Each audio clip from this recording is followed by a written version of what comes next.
Last night, at 11:47, you were a genius.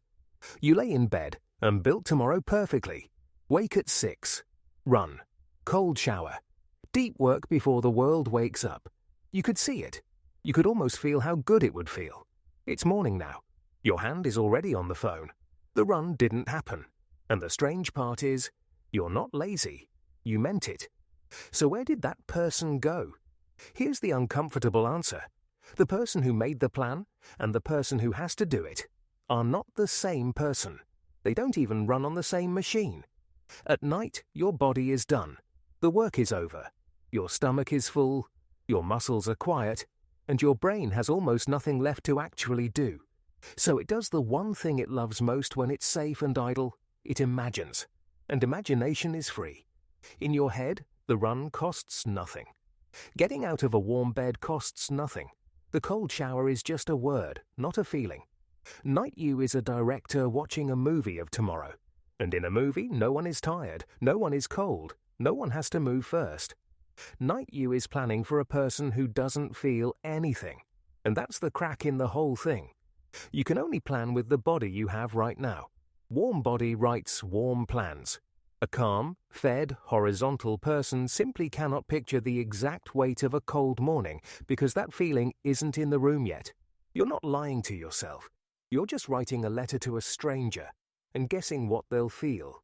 Then morning comes, and a completely different system boots up.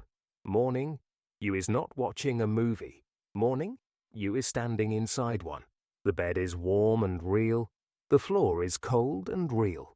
Your eyes hurt. Your body is heavy in a way night you never simulated because night you was lying down when it made the promise.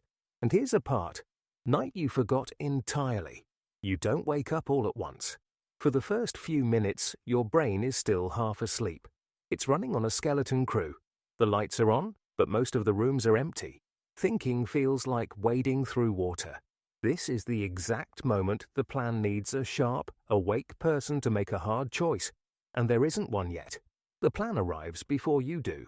The plan was written by someone with no body. It has to be carried out by someone who is almost entirely body and only half awake. Watch what actually happens in that first minute. The alarm goes off. Before you decide anything, there's a wave, a physical pull back toward the pillow. Night, you never felt that wave. It wasn't in the plan. The plan said, wake at 6, clean, like flipping a switch. But there is no switch. There is a warm blanket and a cold room and a body voting hard to stay. Now look at the space between you and the run. There's a cold floor. There's finding your shoes in the dark. There's the door. There's the outside air. Night you erased all of that. In the plan, you teleport straight from bed to running. But every one of those little steps is a tiny wall. And a half-awake body will not climb even a small wall if there's an easier path right next to it. And there is. Your phone is right there. One tap, and you're somewhere warm, bright, and easy. No cold floor. No first move. The plan required you to spend energy.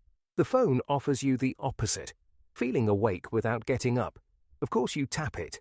Night, you would have tapped it too, if night you had a body. Here's the second thing nobody tells you. Your brain deeply prefers now over later. A reward you can have this second always looks bigger than a reward that comes hours from now. The good feeling from the run is far away and blurry. The good feeling from the pillow is right here, touching your skin. So even a full night's rest can't win because the fight isn't fair. One prize is in your hand. The other is a rumor. And that ties into the thing night you got most wrong. Motivation is not a fixed thing you have. It's a budget. It refills overnight and drains all day. At 11 p.m., you're looking at a full tank, but from a chair. You feel rich. You plan like a rich person. Big mornings, big lists, big versions of yourself. At 6 a.m., the tank is technically full again, but the very first task of the day, leaving the bed, is the most expensive purchase there is. Night you budgeted for the run and forgot to budget for standing up. So morning, you does the only rational thing a tired half-awake system can do. It picks the cheapest option in the room. And keep lying here is always the cheapest option in the room. Now here's where it turns on you. Night you doesn't just plan. Night you judges. It writes the list, and then it grades morning you against the list.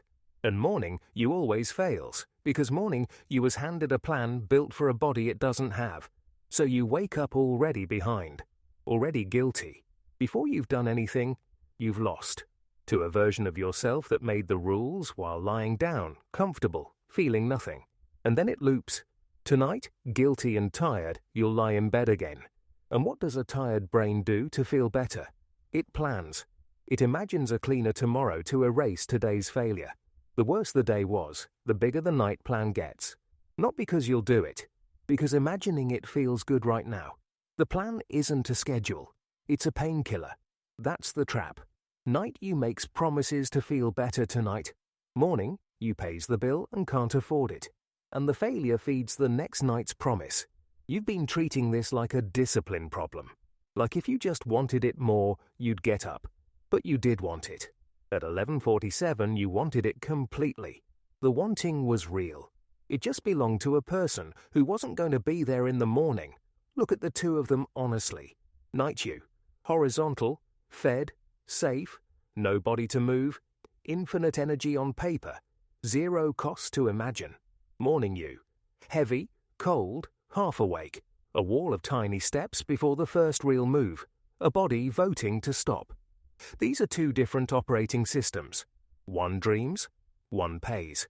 And every night you let the dreamer sign contracts the payer has to honor. So maybe the run didn't fail this morning.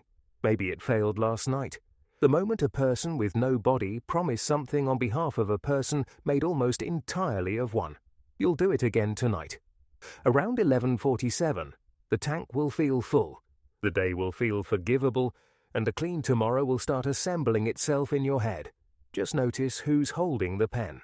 It isn't the one who has to get up.